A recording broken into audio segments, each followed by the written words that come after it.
Hello and welcome to Unrecognised Heroes, the official podcast brought to you by the National AI and Cyber Awards. This is the podcast where we dive into the latest innovations, challenges, and success stories in the world of cybersecurity. I'm your host, Ellie, and today I'm joined by someone who wears multiple hats throughout the cyber world. Welcome to Sophie Powell. Thank Welcome to the you. podcast. I'm so happy to have you on. I know that we've been chatting for a little while about doing this, so I'm Yeah. really excited to dive into things. Let's start by setting the scene because I've heard all sorts about, different hats that you wear. A few bits of information up my sleeve from some close connections, such as late nights and, yeah, McDonald's halls to parties. And also a fun one I heard about gate crashing a government conference. I'm not sure if there's truth to this, but I'd love to know the story if so. And I've also heard about the UK Cyber Leaders Challenge and potentially being fired on the spot, which is Yeah, wild. I I need to think hear I know your insider.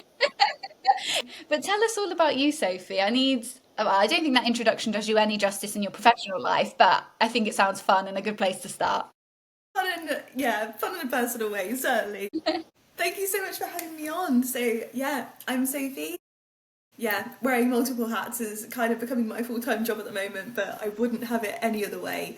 So, I am the co-founder and director of Cyberwomen Group CIC, alongside Jenny McCullough, who is also my co-founder and director as well. So, I started that organisation after I graduated from the University of Warwick as a cyber graduate and had started Cyberwomen at Warwick Initiative when I was in university. I'm also a junior cybersecurity consultant at Cyberfort, so I work with clients doing lots of different bits and pieces around strategies and everything like that.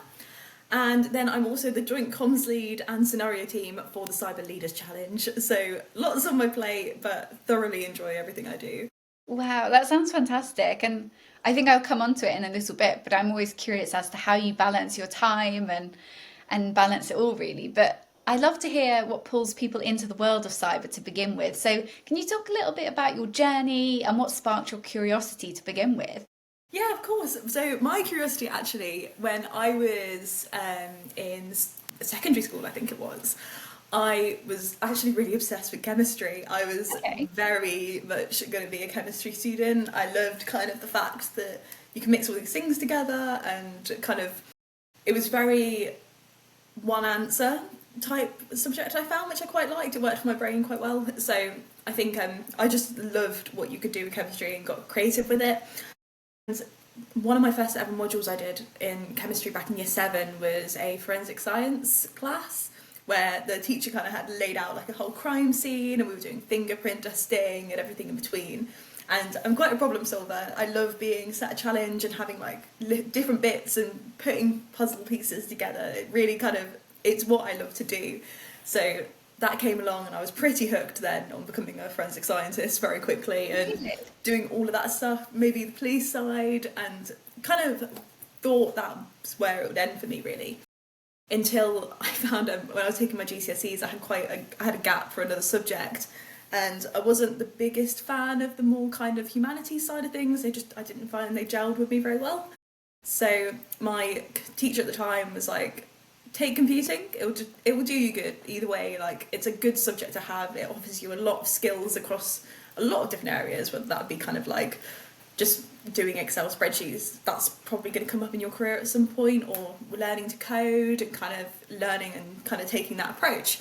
She thought it was a great idea, to be honest. So I took it and got talking to him very quickly, and he was like, you do realise there's a digital side to forensics? And I was like, no, tell me more. So I was very quickly learning about kind of how technology plays such a big part in kind of forensics investigations, whether that be kind of all different things about, I know I read a story about from Sarah Morris about how a washing machine was used in a criminal investigation, and I was like, that is the coolest thing I've ever heard. So fangirling a little bit maybe, but yeah, became very kind of digital forensics is what I wanted to do, but knew probably I'd have to kind of delve into the world of cyber as a bit more of a broad spectrum before I went too deep into digital. So ended up doing a degree at Warwick, loved the course.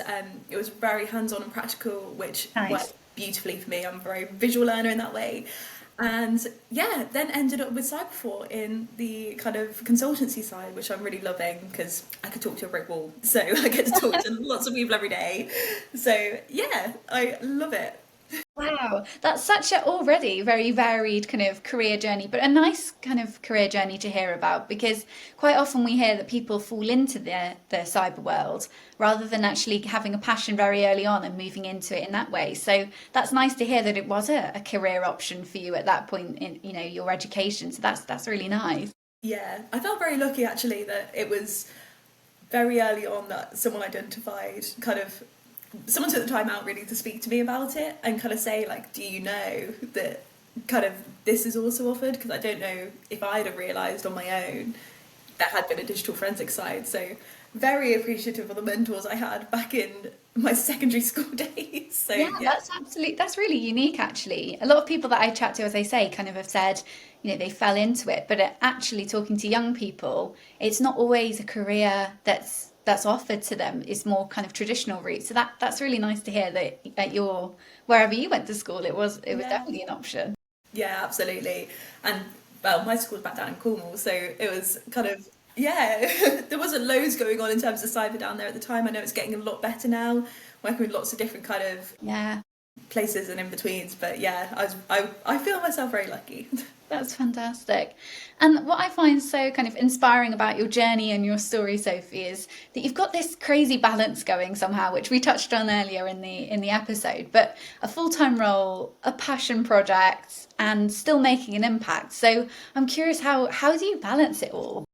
It's a good question, and something that most people say, how on earth? And I don't know myself, to be honest. But I think boiled down to it really is I love my job. I'm part of a team that I really love working with and I learn a lot from within the 9 to 5.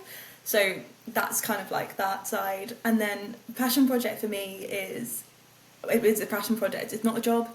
It's something that I'm loving doing. So it's never a burden for me to have to sit down and work on it and do it, because it's almost just as much as a hobby as anything else now.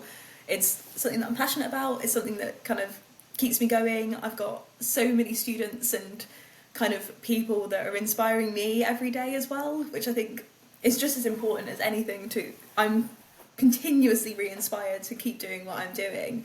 So I think it just doesn't feel like a job for me. And also there is obviously the balance of making sure that you are stepping away from cyber completely. I try and keep up my other hobbies. I'm a bit of a running fanatic at the moment, yoga, dance and everything in between. So just keeping the balance straight and yeah, That's just something I thinking of, heard recently actually, is about you running your first half marathon. yes, I How did did. that go? Did you do a lot of training for it? Was it something you just Yeah, thought, I've got to do it?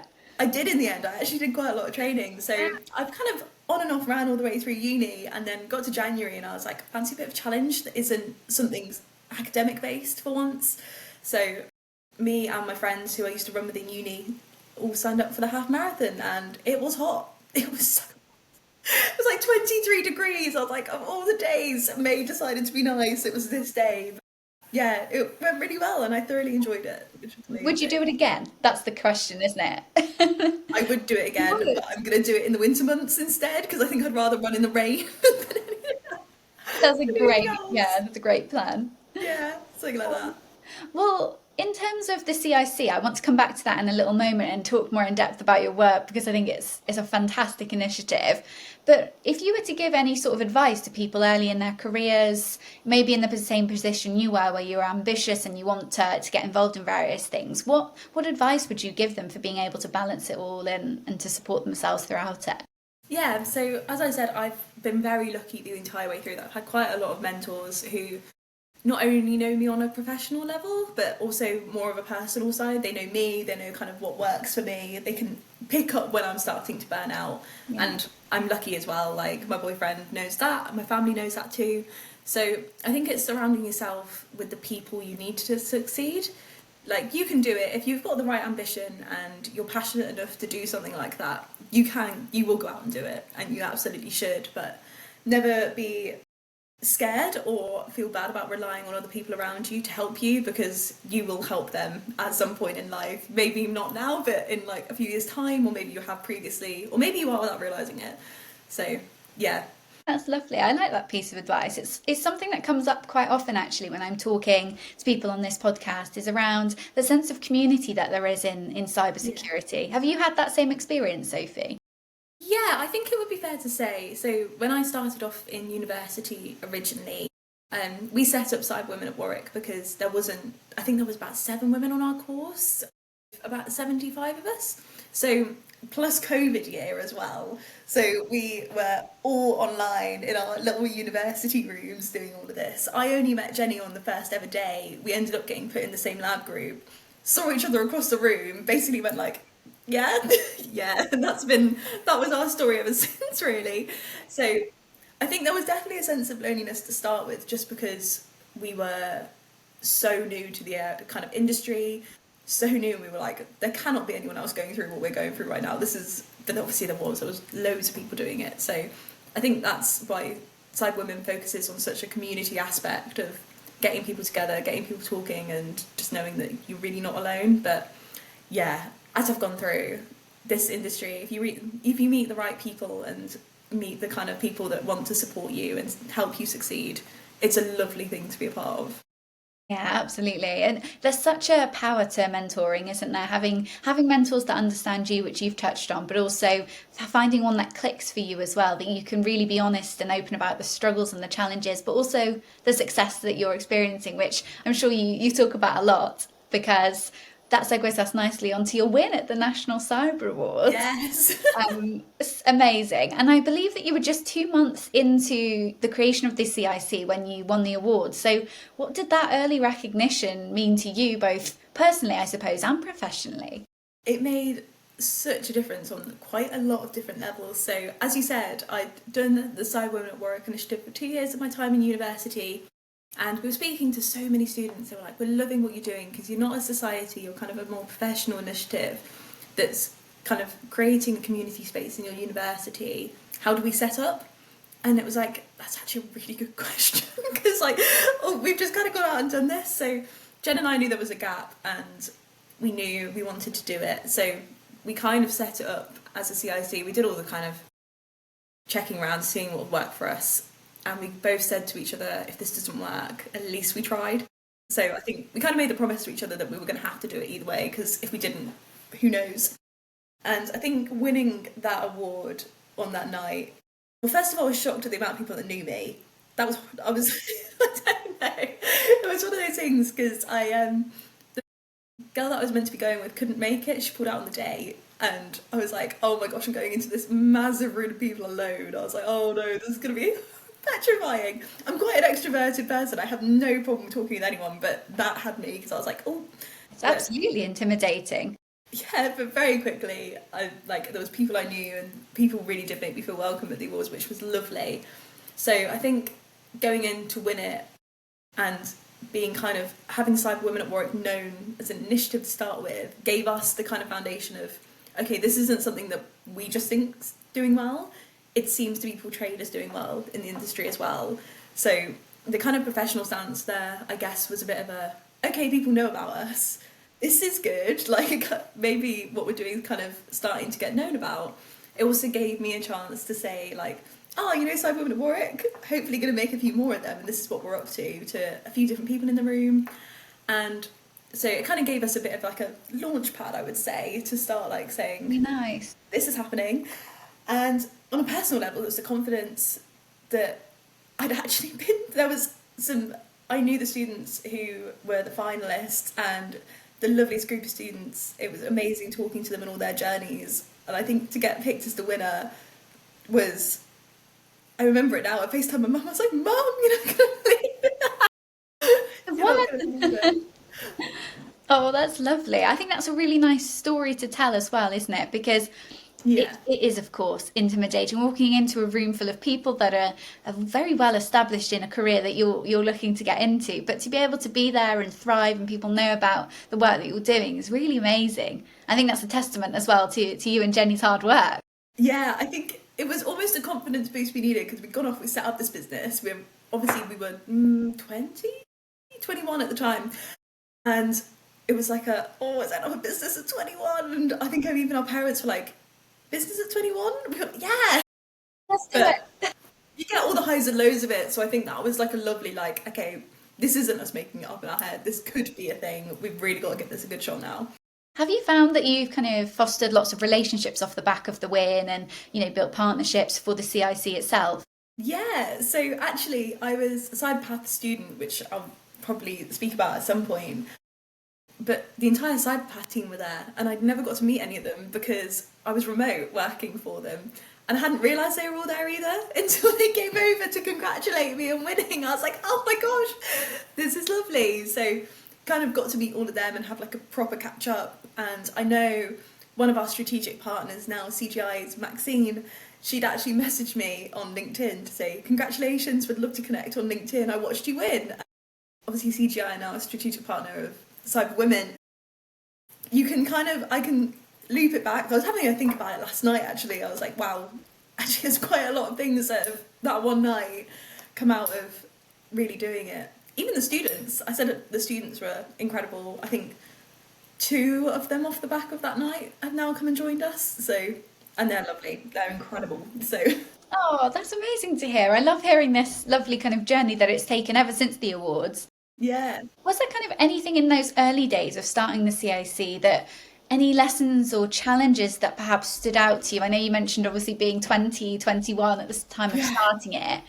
I'm sure that you were doing lots of other things career-wise around that at that time. So what kind of challenges and struggles did you encounter that you've been able to overcome from it?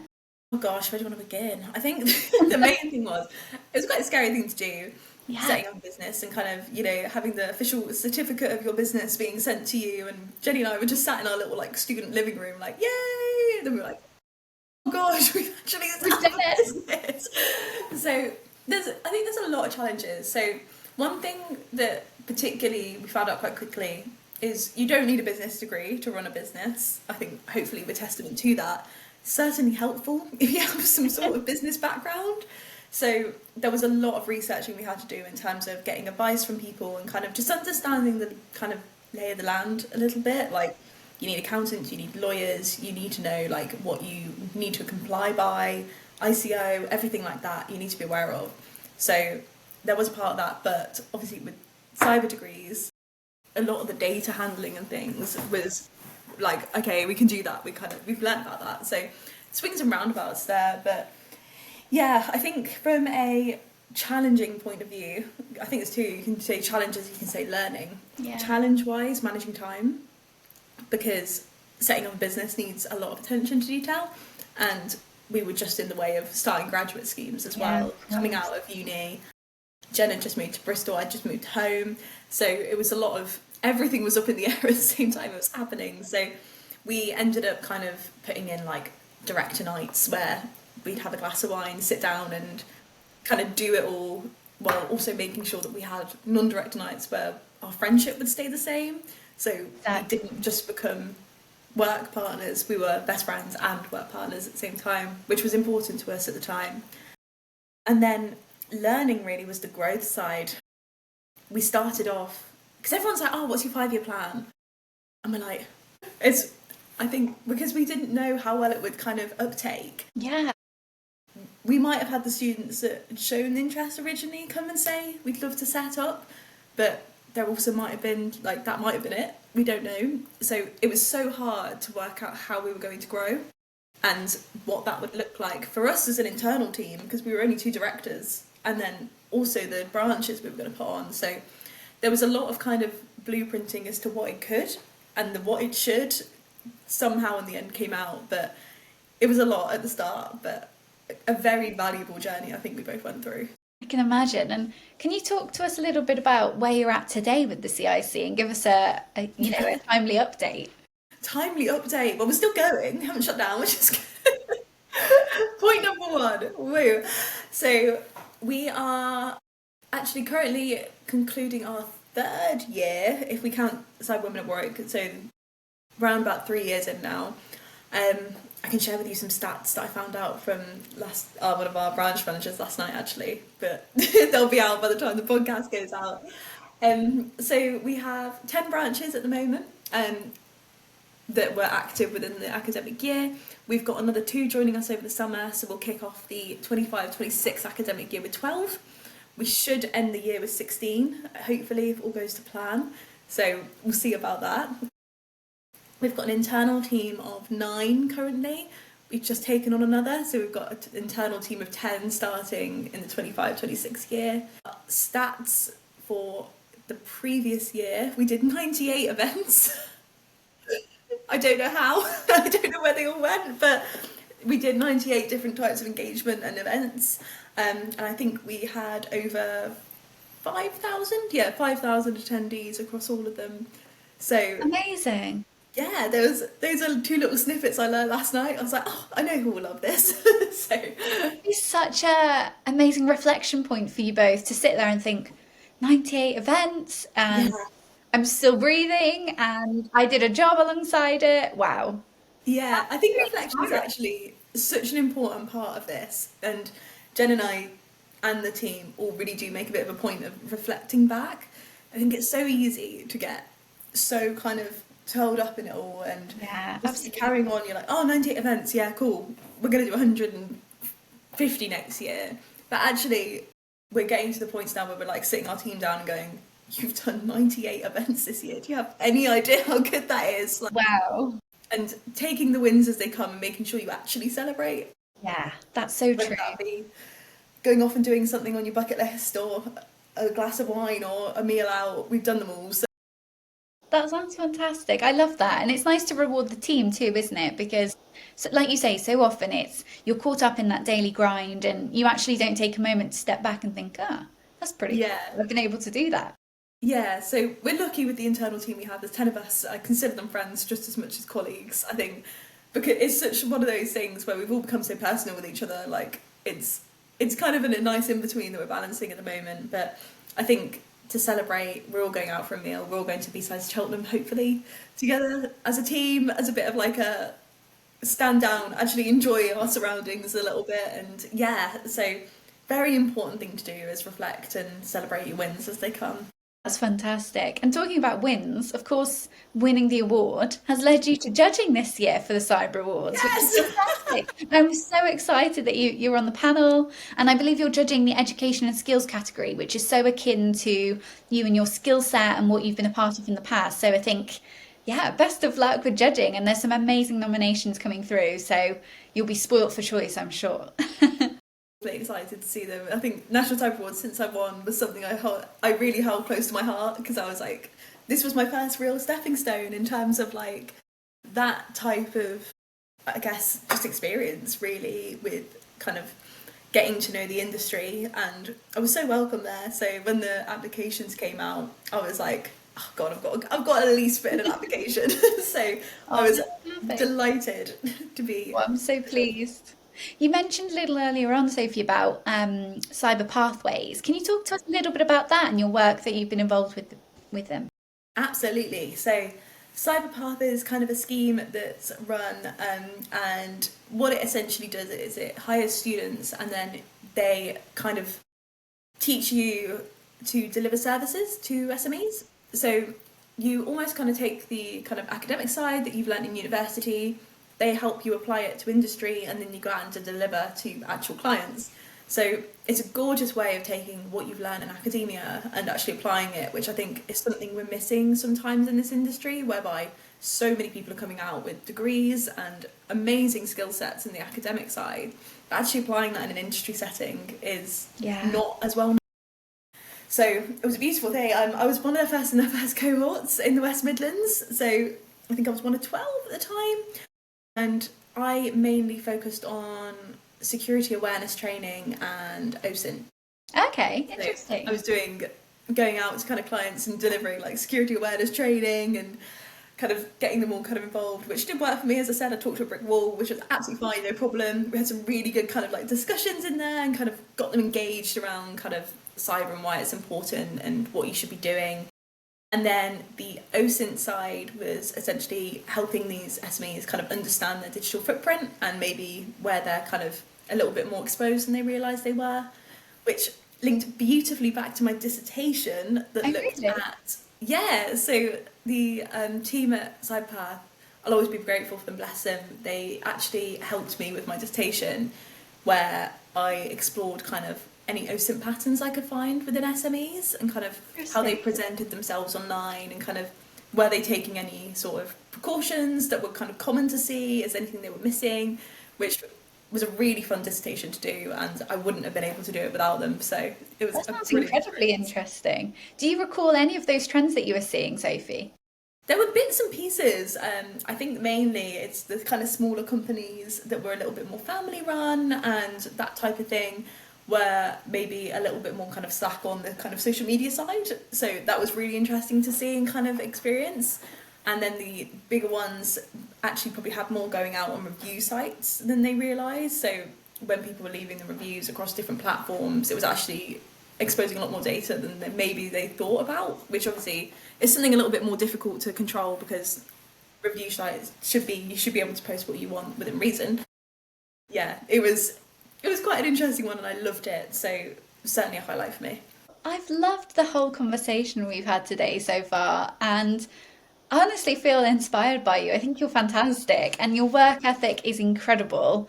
You're such a brilliant role model, honestly, to anybody out there that's either considering a career in cyber or already in it. I think even just chatting with you, I'm not going to send everyone your way because you'll be inundated and have no time. But even just chatting with you, I find you so inspiring. And I always like to end the podcast on a bit of a fun note. So if you could have one superpower that would help you in all of your work and all of your different hats that you wear, what would it be and why? I think I knew this one when you said it, and I think I'm right, and maybe it will change in the coming years, but I think the superpower genuinely would be to teleport. Okay. Because I think if everyone could teleport, and I do agree that there's like some real benefits having remote things and being able to kind of sit in the comfort of your own home and still experience the same things, but there's such a lovely community and we're based all over the UK, so I think teleporting would mean I don't have to get on another train. I do not have a good me and trains do not get on. It's so bad. So if I didn't have to step foot on another train, I'd love it.